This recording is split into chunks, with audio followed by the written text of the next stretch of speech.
আমরা পাইপ লাইনে কাজে যাচ্ছি। কোম্পানি থেকে আমাদেরকে বিল্ডার টুপি দিয়েছে, আমরা এই রাস্তায় যাচ্ছি। হ্যাঁ দেখো বন্ধুরা, আমরা এই বাড়িটায় কাজে এসেছি। এই বাড়িটায় কি কাজ হচ্ছে ভেতরে তোমাদেরকে দেখাচ্ছি। তো বন্ধুরা, আমরা এই ঘরটায় পাইপ লাইনের কাজে এসেছি, বাথরুমের কনসিলের কাজ আছে।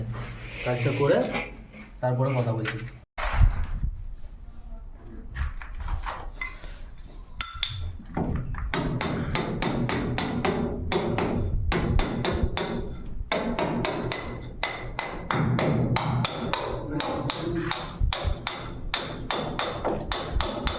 হ্যালো বন্ধুরা, শেষমেশ আমার কাজ কমপ্লিট।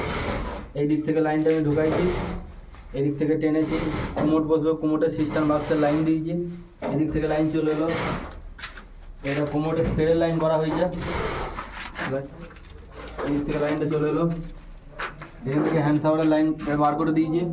এখান থেকে শাওয়ারে উঠে যাচ্ছে, শাওয়ারের সুইচ এইটা, শাওয়ারের নামে একটা ঠান্ডা জলে ট্যাপ করে দিয়েছি। এখান থেকে লাইনটাকে টেনে নিয়ে এসে এটা গিজারে তুলেছি। এখানে গিজার বসবে, গিজারে ঠান্ডা জলে এটা উঠবে, গরম জলে এটা দিয়ে নামবে। আমি পাশাপাশি দুটো ট্যাপ করেছি, একটা বালতির মধ্যে মিক্স হয়ে যাবে। আমার এই বাথরুমের যে কাজটি আমি ধরেছিলাম, কাজটি আমার শেষ কমপ্লিট হয়ে গেল।